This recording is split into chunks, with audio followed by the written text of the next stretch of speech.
kara.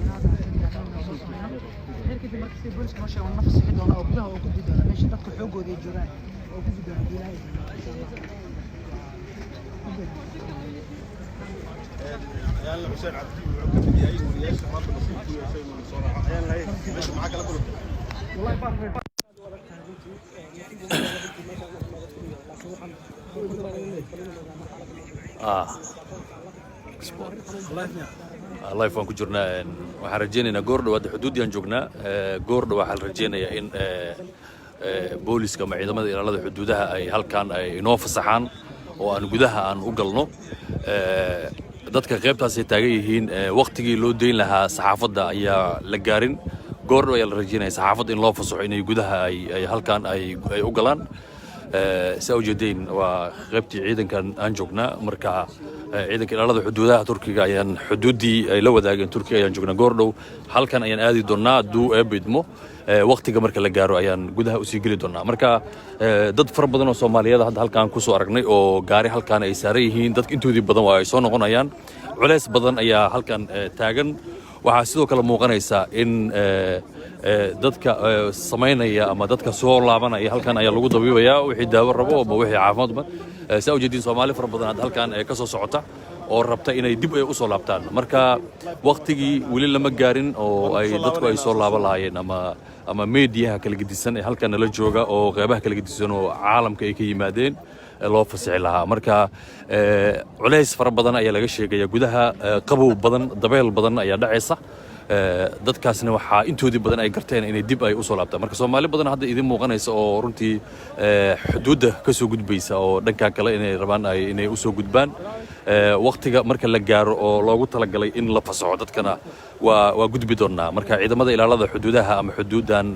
Turkiga iyo Greega ciidamada ilaalisa ee Turkida ayaa taagan halkan UNHCR ayaa nala joogta iyo waliba dad kale aad u farabadan ama hay'ado kala gedisan baabuurtoo dhan halkan ayaa lagu xayiray inta lagu harayaa ilaa 3 checkpoint ayaa soo dhaafaysa ayaa loogu talagalay oo kaliya inay soo gudbaan wariyaasha sida sharciga ah awood u leh inay wadanka ay ka howlgalaan marka sharciyada ayaa noo saamaxday in halkan aan nimaano waxaa sidoo kale dadka socda waxa kamid ah jaaliidana la socoto oo ay halkan u yimid in dadka ay la socdaan xaaladooda oo waxayna ugu talagaleen cunooyinkaas kala gedisan inay siiyaan dadka Soomaalida ay soo baxaya maxaad ugu talagasheen dadka community ahaan idinka dadkii matala wadanka jooga haye ma santay Salman waxaan taaganahay xadka Greega iyo Turkiga taaganahay waxay ka dibsiyay dadka sheegan inaan fasaxi doonaan inaan gudaha gudubno anagana ka jaalidaan waxa uu talagalay inaan qiimeeno xaaladooda caafimaad iyo xaaladda ay ku sugan yihiin Soomaalida oo xadka hadda joogtay qaarkood la habeen jooga qaarkood hadda jooga kuwana ka soo laabana dhibaatada markay ku arkeen wixii caawinaad u wadno cunto fudfudada iyo wixii gargaar degdeg ah inaan gaarsiino ayaan u nimid marka xad joogno wali waxa waa nafsiga xir kadib in yaraan loogeynayna dan xoogooda dadka oo meesha taagan yihiin ayaan soo arkayna waa hagaag dad far badan halkaan jooga saa ujeedin waxay la jooga أحمد جلوة إلى جوجو وأستغنى دتك ديجان ككمدة أو إسطنبول كمدة أحمد هاي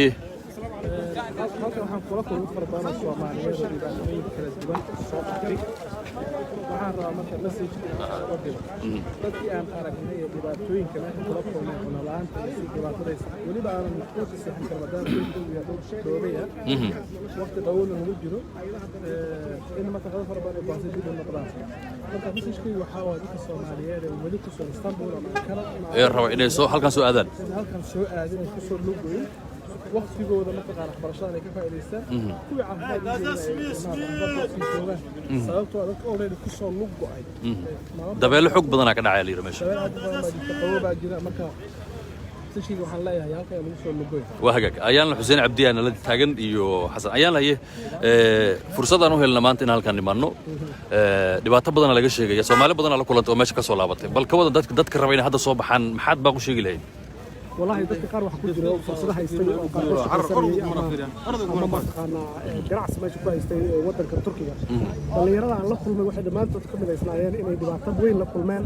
qaarkood waxay sheegayeen haday ogaan lahaayeen khibradda ay maanta heleen inaysan tahriibi lahayn waxaan u baaqayaan kuwa kale isku day inay tahriibaan ay ogaadaan xaaladda qaarkood cagaha baxay dhibaatooyin badan bayna qabaan waxay sheegayaan in ay ugu baaqayaan kuwa ka dambeeya inaysan tahriib isku dayin xuduud waa adag tahay Greega wuxuu isticmaalayaa sunta kilmaysiisa wuxuu isticmaalayaa biyo iyo waxyaabo badan isticmaalaya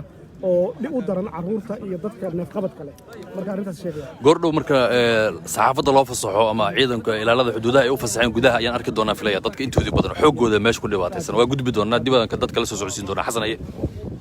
waa mahadsantahay Salmaan maanta waxyaabaha halkan aan kala kulannay waa wax aan la qiyaasi karin sida ay noo sheegtay hay'adda laanqeyrta cas iyo bisha cas halkan jirto waxay dhaheen dadka markay gudbaan waxay ku soo jawaabaan dadka gudbaayo sunta dadka ka ilmaysaysa ilmo badan ku neef qabadoobay ayaa halkan kula kulannay maanta sidoo kale waxaan aragnay Soomaali badan oo soo laabatay xataa arday badan oo laabatay inay gudaha u laabtaan Istanbul ay rabaan ayaan jid kula kulannay xaaladda ma sahlana dadku waxay joogaan halkan 3 bari 2 bari ayay fadhiyaan waxaan rajaynaynaa mardhow inaan gudaha markaan galno sida xaqiiqada dhabta ah inaan soo bandhigno insha Allah ilaahay hadduu dhaw وهاجاج هذا ما سني هي أما تيم كاسي ورياش الصوماليات أو رنتي أيها كم بدها ورياش كله عالم كقصوغان حرونت الله قلت لك جل ورياش أو ويمثل هالك إني تبيان نعدوين كعقيد هالك كتاجن أو ضد كصوماليات هالك كويستا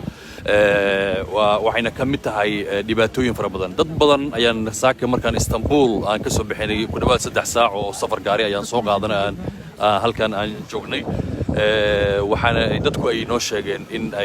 ay soo laabteen qaarkood runtii ay xaalad adag ay soo wajahday qaar kamid ah dadka gobolada kala gedisan ee Turkiga ay ka yimaadeen oo ay kamid tahay Ankara iyo meelaha waliba dad halkan dadka markay yimaadaan way adkaanaysaa inay gaari ay helaan baabuurta halkan taagan oo kaliya waxa waa kuwa media loogu talagalay halkan looma ogola wariyaasha inay gudbaan looma ogola oo kaliya waxa loo ogol yahay dadka raba inay xuduudda tagaan ee socotada oo kaliya ayaa loo ogol yahay inay halkan ay gudbaan dadka qaar beerahan ay dhaxmarayaan oo halkan ay marayaan marka xaaladdu waa mid aan caadi ahayn oo dhibaato fara badan ayaa taagan askartan waxa ay mar walba ay hortaagayeen wariyaashan inaysan gudbin laakiin dadka caadiga raba inay safraan oo tahriibaan oo xadka tagaan halkan ayay ka gudbayaan marka waxaan sugaynaa goordhow ayaan sugi doonaa in la fasaxo halkan ama loo fasaxo dadkana u jeedana waa dadka socotada ah waa Afghanistan ay u dhasheen oo hadda rabaan inay gudbaan askarta lama hadlayso caadi u gudbayaan waa xuduud caadi u galayaan xuduudda Turkiga markaad ka baxdo waa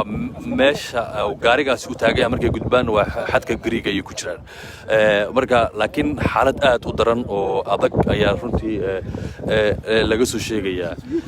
waxaana la yiri saxaafadda xogaa dhibaato badan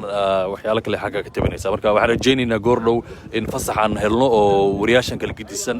halkan kaamirooyinkooda ay ku rakaban yihiin in la fasaxan rajaynaynaa marka dad badan ayaa halkan nala jooga oo runtii duruuf aad u fara badan dhaxan dabeel roob cuno la'aan meel gari go'an ah oo waxba aan oolin ay halka taagan marka waxaan rajaynaynaa goordhow marka fursadda inoo saamaxdo inaan gudaha u galno ayaan arki karnaa dadka meesha jijiifa ama dhibaatada meesha ku haysata 25,000 ka badan ayaa gudubtay iyadoo maanta ay tahay maalintii saddexaad ee dadkan loogu talagalay in ay xuduud ay furan tahay ama askarta aysan la hadlaynin dadka tahriibaya ay kasto oo tahriibka haddana uu yahay wax aad u xun uu yahay haddana dad kale ayaa weli waxa ay ku rajo yihiin inay dib ay u soo noqdaan ama ay Istanbul ama gobolada kale ee Turkiga inay ka soo baxaan oo halkan ay aadaan marka waxaan u sheegaynaa nolol ma jirto halkan qof walbana waxa u wanaagsan in noloshiisa ama magaaladiisa iska joogo qofkii heli kara fursad kale ama fursad waxbarasho ama fursad shaqo ama wixii la mid ah inay markaas uu magaaladiisa iska joogo marka laga hadlay dadka tahriibaya waxa ugu badan carabta oo Syriyaanka ugu badan waxa ku xiga Bakistaaniyiinta ku xiga Iraaqiyiinta ku xiga Bangladesh jiro team Soomaaliya waxay ku jirtaa dadka lixaad ay ku jiraan marka waxaan rajaynaynaa askartan goordhow inay halkan meesha ay noo fasaxaan lug ayaan ku tagi doonaa baaqa ugu dambeeya uu rabo inuu jeediyo gudoomiyaha guddiga doorashada jaaliyadda Soomaaliyeed ahna kusimaha gudoomiyaha jaaliyadda Maxamed Cabdiqaadir Maadke waxaan u baaqaynaa Soomaalida dhibkan jiro waa arkeen dhibkan soo arkeen inaysan soo aadin qabowgan dhacaya safaadka inta jiro احتمال سحنا لاقيين كل قاية بصولة أرجناي قف كستو همينا إنه تحرير إنه كلام والله ما جرت حجز قف كستو مش وجوه هاي ما صدا أنتوا جوجنا هو كل صون هذا مركو حنقولة تلينا بالشدة واحد كل جوده هذا جوجا هو كله حتى إن الصولة بتاعنا كلها تلينا مرك أيه جنا marka waxaan leenahay Soomaaliya meesha la imaan caafimaad dariya jirto dadku isku imaadeen inta isku dad dadyo kala duwan imaad qaarkood coronavirus qaba xitaa bulshada arkaysa afka u wada duuban kulligood bulshada arkaysa marka cudurada adiga afka maxaa u duuweyday dhibaato walba soo qaadi kartaa kulli la soo qaadi kartaa waxaan u baaqaynaa ummadda inaysan soo aadin iimaansadaan dadkii turki hore gudihiisa kii dalka joogan waxaas inuusan ku fikirin isagana insha Allah marka saasaan rajaynaynaa inta yarna inta gargaar gaarsi karna haddana ka gaarna awooddeena tahayna waana caawinaa insha Allah waxaa noo muuqdo Soomaali soo laabatay waagag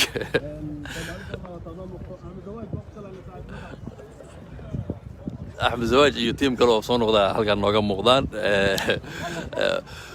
waagaag halkan waa meel beer ah oo runtii dadka mararka qaar halkan markii hore mamnuuc ahayd meelaha laga tilaabsan jiray waa halkan oo dadka intoodii badan ay maraan beertan ay mari jireen sidaad u jeedaan waa meel beer ah oo markuu tahriibka mamnuuc ahaa dadka juqdaana la mari jiray juqdaan ay marayaan halkaas ayaa laga baxayaa buurahaas webiga halka ku yaal webigaas laga tilaabaya sidaas ayaa lagu galaya runtii waa marxalad aan dhigi karno waa marxalad aad u adag in meel aan jirin oo nolol aan jirin lagu halaaga laakiin dadkan intoodii badan waxaan dhigi karnaa waxa soo orodsiiyay waxay tahay waa amni darro oo iyo waliba shaqo la'aan ayaa marka u sababa marka waxaan rajaynaynaa in si loo joojiyo waxyaalahan dhacaya ama dadka dhalinyarada dadka ugu badan ee tahriibaya waa dhalinyaro u badan da'dooda 18 ilaa iyo 30 inta u dhaxaysa way jiraan caruur fara badan oo la wado waxaad arkaysaa hooyooyin iyo waayeel ayaa runtii arkaysaa oo tahriibaya waxyaalaha la yaab kale waxaa ka mid ah in dad cisbitaal ku jira cisbitaalada inay ka soo baxeen tahriib soo aadaya marka waa cajiib hadda fiir caruurtan halkan la wado saad u jeedaan waa caruur yar yar ah oo la socodsiina aabiya xambaarsan xadkii gudbayaan waa wadamada carabta dal ka mid ah ayay u dhasheen qaar ka mid dadkiina waa u jeedaan way soo noqonayaan waxaan dad u jeedaan halkan hadda maraya sii socda laamigan gooshaya waa dad muhaajiriin ah oo runtii dalalkoodii dhibaato fara badan ka soo dhacday isla markaana ku dhiiraday inay markaasi ay xuduudda ay gooyaan saxaafadda kala gedisan caalamka wariyaasha kala gedisan ayaa halkan markaasi jooga kulley waxaan rajaynaynaa qeybaha marka la fasaxo aan gudbino marka in xaqiiqda rasmiga ah ee halkaani ka jirta bal inaan bulshada Soomaaliyeed ay arkaan oo ay ogaadaan in meesha nolosha rasmiga dadkana ku haysata kuwa soo socdana inay cashar ay u noqoto waalidiinta caruurta ku dhiirigelinaya inay sii socdaanna inay naftirkooda ay u noqoto cashar kale marka waa laga wanaagsan yahay dadkaasi in caruurta lagu dhiirigeliyo inay tahriiba marka meeshii barnaamijkaas laga sameyn lahaa marka in inta lagu iibinaya cunooyinkan qofkii soo baxa soo wareer halkan oo imaanaya simidkan oo iibsanaya halkan oo ka iibsanaya marka saas ay hoosho ay tahay marka waa la buuxaa asxaab kala gedisanaa joogto marka waxaan sugaynaa oo kaliya in halkan la fasaxo markii halkan la fasaxo qaybta dambe live-ka ayaa inoo balan ah inta ka horeysa waa Salmaan oo xuduudda Turkiga iyo Greece kala soo hadlayo oo idinkaga tagayo nabadgelyo